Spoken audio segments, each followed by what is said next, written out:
నమస్తే, welcome to V9 Telugu TV. ముందుగా ముఖ్యాంశాలు. కాంగ్రెస్ రహస్య అజెండా బట్టబయలు. లోక్సభ ఎన్నికల ప్రచారంలో ప్రధాని మోదీ ఘాటు విమర్శలు. యావత్మాల్ ఎన్నికల ప్రచారంలో ప్రజలను ఉద్దేశించి ప్రసంగిస్తుండగా స్పృహ తప్పి పడిపోయిన కేంద్ర మంత్రి నితిన్ గడ్కరీ. కరీంనగర్ బీజేపీ ఎంపీ అభ్యర్థి బండి సంజయ్ నామినేషన్.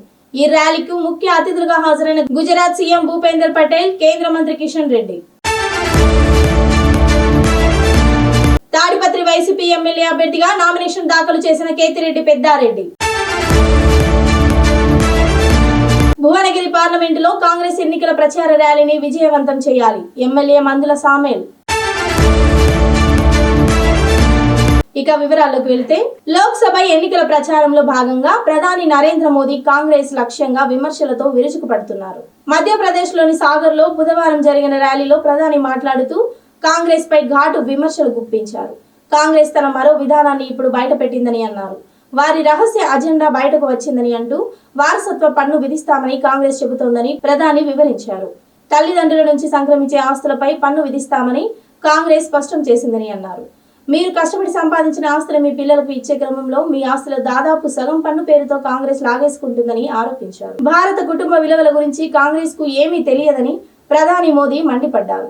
కాంగ్రెస్ మంత్రం ఒకటేనని, జీవితంలోనూ మరణించిన తర్వాత కూడా లూటీ చేయడమే ఆ పార్టీ ముఖ్య ఉద్దేశమని విమర్శించారు. మధ్య తరగతి ప్రజల వద్ద అధిక మొత్తంలో పన్నులను వసూలు చేయాలని గాంధీ కుటుంబానికి చెందిన సలహాదారుడు కామెంట్ చేశారని, ఇప్పుడు మరింత దూకుడుగా ఆయన మాట్లాడారని, వారసత్వ సంపదపై పన్ను వసూలు చేయాలని కాంగ్రెస్ ప్లాన్ వేస్తోందన్నారు. साथियों, आज जब देश 25 साल के लक्ष्यों पर काम कर रहा है, अगले 5 साल का रोड मैप बना रहा है और सरकार में आने के बाद पहले 100 दिन के निर्णयों पर काम हो रहा है, तो इंडी गठबंधन वाले भी अपनी डफली, अपना राग आलाप रहे हैं। आपको ये सुनकर हंसी भी आ जाएगी और डर भी लगेगा। कुछ मीडिया रिपोर्ट्स में आया है कि इंडी गठबंधन वालों में चर्चा चल रही है, क्योंकि मोदी बार बार पूछता है कि बताओ भाई, इतना बड़ा देश किसको सुपुर्द करें? नाम तो बताना चाहिए भाई। आप बिना नाम इतना बड़ा देश किसी को सुपुर्द कर सकते हो क्या? ये लोग नाम बताने को तैयार नहीं है। ये लोग तो बता दिए भाई मोदी है, बताओ आपको देना है तो ये मोदी है, दीजिए। कहा कि नहीं कहा? आपके सामने नाम है ना, दूसरी तरफ नाम ही नहीं है। इतना बड़ा देश किसको देना, इसका देश को पता होना चाहिए कि नहीं होना चाहिए? जरा बोलो ना, पता होना चाहिए कि नहीं होना चाहिए? आपको पता है वो किसको देना चाहते हैं? पता है किसी को? तो ऐसा अंधेरे में हम तीर मार सकते हैं क्या? यहां तो साफ साफ है, 10 साल का अनुभव है, मोदी आपके सामने है और सब लोगों ने कहा है कि भाई मोदी हमारा उम्मीदवार है।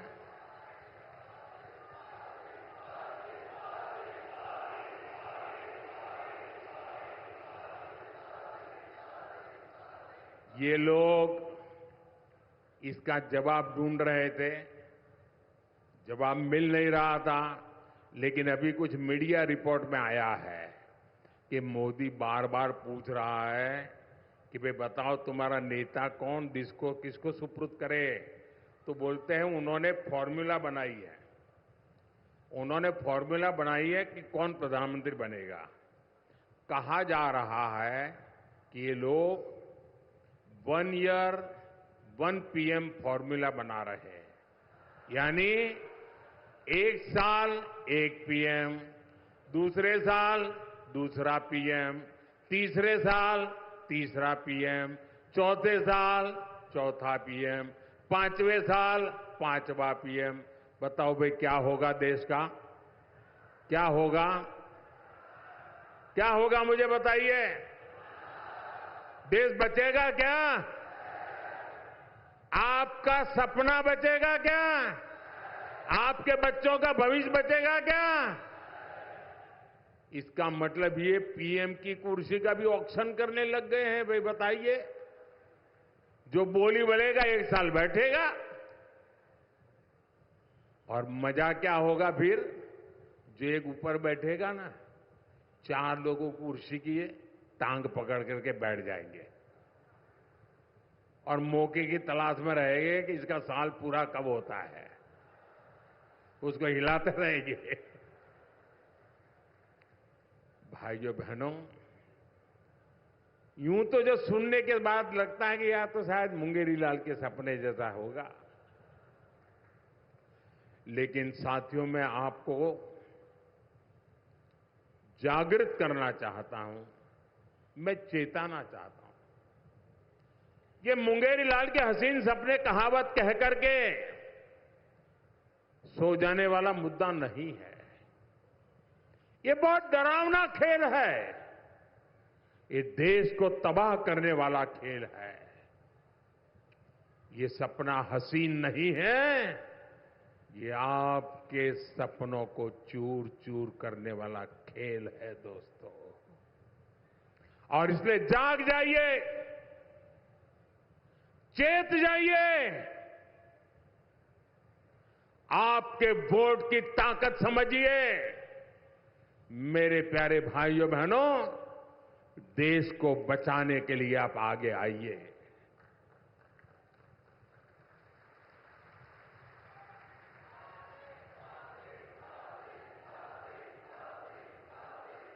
जो रील्स में, सोशल मीडिया पर लोग मजाक में कहते हैं, उस पर इंडी गठबंधन बहुत गंभीरता से विचार कर रहा है। आप मुझे बताइए, आप इस 1 साल 1 पीएम वाले फॉर्मूले से सहमत है क्या? 5 साल में 5 पीएम आपको मंजूर है क्या? क्या देश को ऐसे परिस्थिति में छोड़ सकते हैं क्या? तो दुनिया के लोग मजाक उड़ाएंगे कि नहीं उड़ाएंगे? तो दुनिया में देश का जो आज नाम बना है, वो धड़ाक से नीचे आएगा कि नहीं आएगा? ये जो चंद्रयान भेजा है, अब गगनयान भेजना है, वो जा पाएगा क्या? మహారాష్ట్రలోని యావత్మాల్లో బుధవారం జరిగిన ఎన్నికల ప్రచార సభలో ప్రసంగిస్తుండగా కేంద్ర మంత్రి బీజేపీ సీనియర్ నేత నితిన్ గడ్కరీ స్పృహ తప్పి పడిపోయారు. దీంతో ఆయన్ని వెంటనే ఆసుపత్రికి తరలించి అత్యవసర చికిత్స అందించారు. ప్రస్తుతం ఆయన పరిస్థితి నిలకడగా ఉందని ఆసుపత్రి వైద్యులు తెలిపారు. తర్వాతి ఎన్నికల ప్రచారంలో ఆయన పాల్గొంటారని బీజేపీ వర్గాలు తెలిపాయి. యావత్మాల్ పరిధిలోని పూసాద్ పట్టణంలో జరిగిన ఎన్నికల ర్యాలీలో ప్రజలను ఉద్దేశించి ప్రసంగిస్తుండగా నితిన్ గడ్కరీ ఒక్కసారిగా స్పృహ కోల్పోయారు. అనంతరం ఆయన కింద పడిపోబోయారు. దీంతో అక్కడే వేదికపై ఉన్న బీజేపీ నాయకులు పరుగున వచ్చి కేంద్ర మంత్రి గడ్కరీని పట్టుకున్నారు. స్పృహలోకి వచ్చేందుకు ఆయన మొహంపైకి పలువురు పార్టీ కార్యకర్తలు నీళ్లు చల్లి వెంటనే హుటాహుటిన సమీపంలోని ఆసుపత్రిలో గడ్కరీని చేర్పించారు. కేంద్ర మంత్రి నితిన్ గడ్కరీ పర్యటించిన యావత్మాల్ ప్రాంతంలో ప్రస్తుతం తీవ్రమైన వడగాలులు వీస్తున్నాయి. అందువల్లే ఆయన స్పృహ తప్పి ఉండొచ్చని అంచనా వేశారు. ప్రస్తుతం ఆయన కోలుకుంటున్నారని వైద్యులు తెలిపారు. కరీంనగర్ పార్లమెంట్ బీజేపీ అభ్యర్థి బండి సంజయ్ కుమార్ నామినేషన్ దాఖలు కార్యక్రమానికి గుజరాత్ ముఖ్యమంత్రి భూపేంద్ర రజనీకాంత్ భాయ్ పటేల్, కేంద్ర మంత్రి బీజేపీ రాష్ట్ర అధ్యక్షుడు జి కిషన్ రెడ్డిలు హాజరయ్యారు. గురువారం కరీంనగర్లోని కలెక్టరేట్లో నామినేషన్ పత్రాలను బండి సంజయ్ అందజేశారు. ఈ మేరకు ఎన్నికల రిటర్నింగ్ అధికారి జిల్లా కలెక్టర్ పమేలా సత్పతికి బండి సంజయ్ కుమార్ 2 సెట్ల నామినేషన్ పత్రాలను అందజేశారు.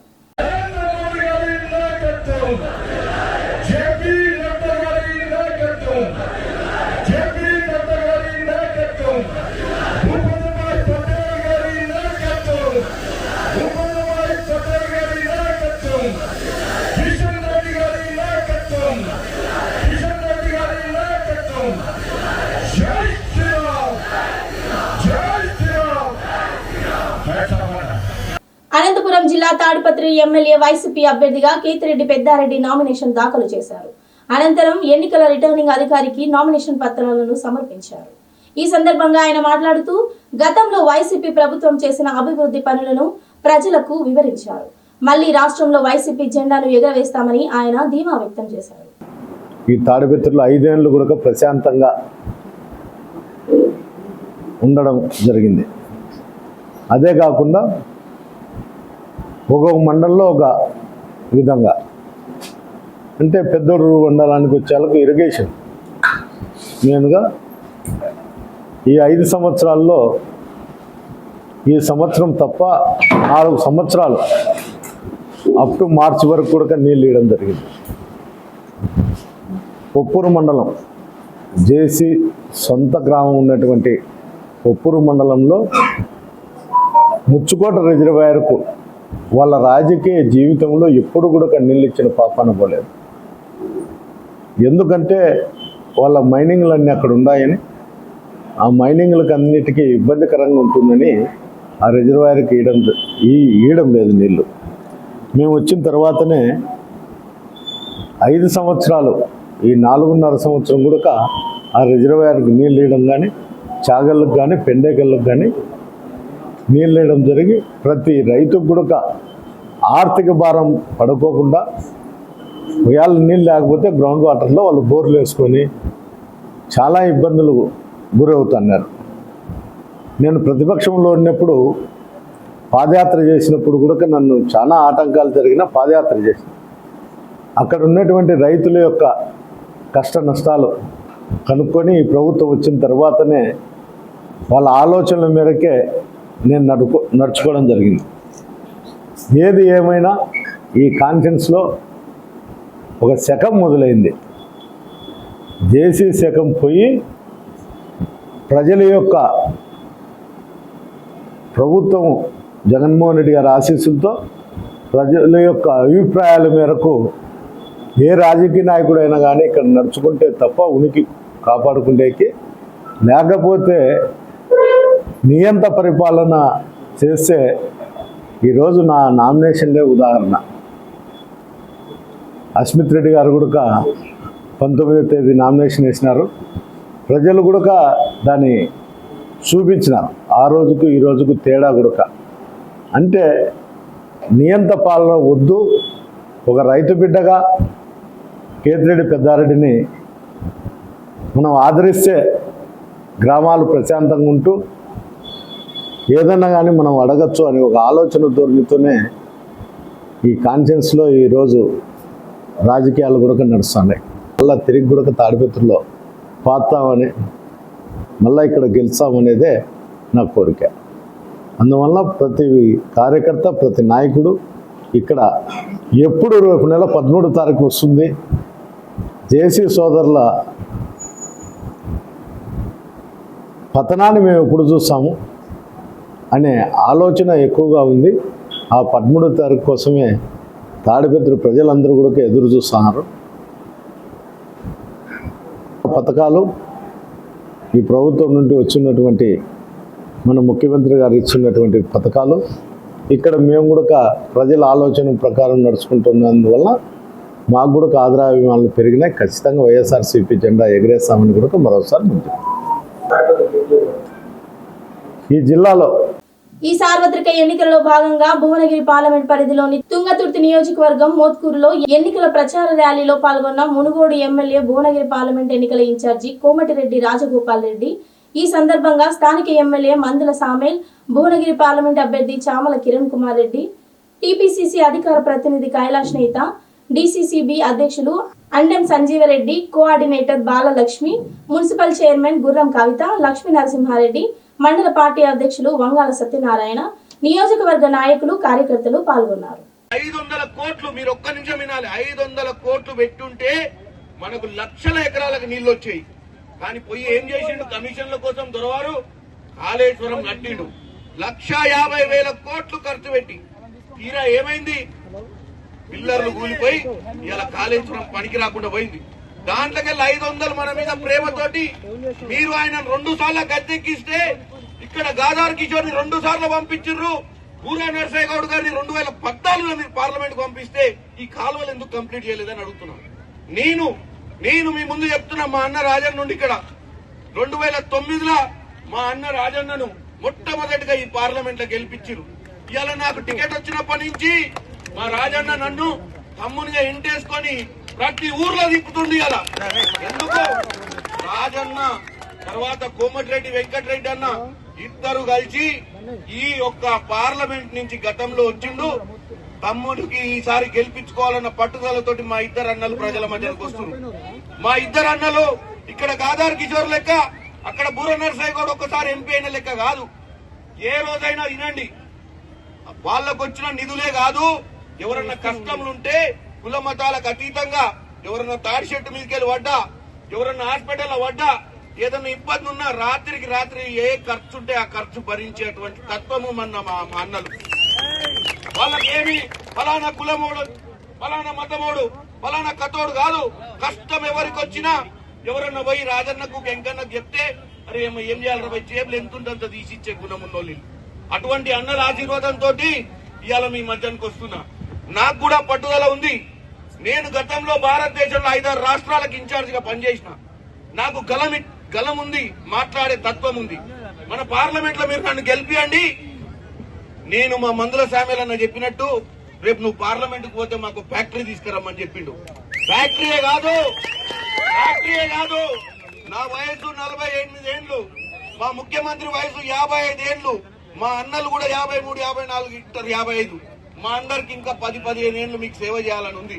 మేమందరం సేవ చేస్తేనే మీరు మమ్మల్ని గుర్తిస్తారు. మేమేమి మీ ఓట్లు తీసుకొని ఢిల్లీలో పడి మాయమయ్యే రకం కాదు. మతాలు కులాల మధ్య చిచ్చు పెట్టేది కాదు.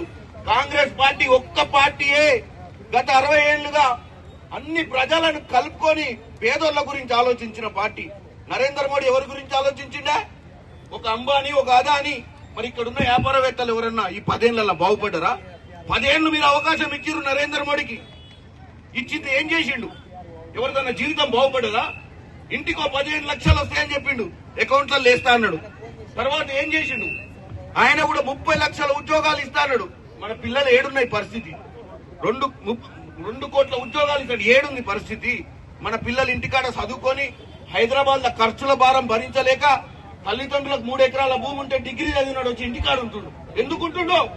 హైదరాబాద్ లో ఉండి 30,000 సంపాదిస్తే ఇంటి కిరాయి కట్టలేక, మెస్సు కిరాయిలు కట్టలేక, మళ్ళీ ఇంటికాంచి 5,000 తెచ్చుకునేదారు నా బిడ్డ ఇంట న్యాయమంటే ఉండని తల్లిదండ్రులు ఇంటికాడ పెట్టుకునే పరిస్థితి. ఇవాళ మేము వచ్చి 150 రోజులైంది ప్రభుత్వంలో. మీ అందరికి తెలుసు మాకు చిత్తశుద్ధి ఉంది. ఇదే బీఆర్ఎస్ పార్టీ వాళ్ళు కుక్కలు లెక్క మురుగుతుర్రు. ఏంది 100 రోజులలో ఏదో చేస్తానన్నారు, చేయలేదని. అరే అవులే, 100 రోజులలో మహిళలకు బస్సు ఇచ్చినాం, 100 రోజులలో 200 యూనిట్ల కరెంటు ఫ్రీగా ఇచ్చినాం. నిన్నగాక మొన్న రేవంత్ రెడ్డి గారు వచ్చి భువనగిరి సభలో చెప్పిండు. ఏం చెప్పిండు? లక్ష్మీనరసింహస్వామి సాక్షిగా ఆగస్టు 15 కల్లా 2 లక్షల రుణమాఫీ చేస్తా అని చెప్పిండా లేదా? అంటే వీళ్ళు లక్షల కోట్లు అప్పులు చేసి రాష్ట్రాన్ని మన చేతిలో రాజ్యం పెట్టి మనం వచ్చి గాడిలో పెడితే కట్టుకోలేక మామ, అల్లుడు, బిడ్డ అందరు కలిసి మన మీద తప్పుడు మాటలు మాట్లాడుతాం. నేను ఒక్కటే చెప్తున్నా, మీరు ఎవరి మాటలు వినకండి. మీరే బుర్ర నరసయ్య గౌడ్ మాటలు, ఏ క్యామ మల్లేష్ మాటలు, ఏ గాదార్ కిషోర్ మాట ఆల్రెడీ ఇన్నరు. 10 ఏళ్ళు అధికారం ఇచ్చారు, ఒకరిని తరిమి కొట్టిర్రు, ఇంకోటి కూడా తరిమి కొట్టాల్సిన సమయం వచ్చింది. నాకు అవకాశం ఇవ్వండి. ఇక మాట్లాడేక్కువ రాత్రి అయింది, అన్న మాట్లాడాలి. నాకు అవకాశం ఇవ్వండి తల్లి, నేను మీ బిడ్డనే. ఇవి ఇవాళ బులెటిన్ అప్డేట్స్. తిరిగి నెక్స్ట్ బులెటిన్ లో మళ్ళీ కలుద్దాం. Until then keep watching V9 Telugu TV.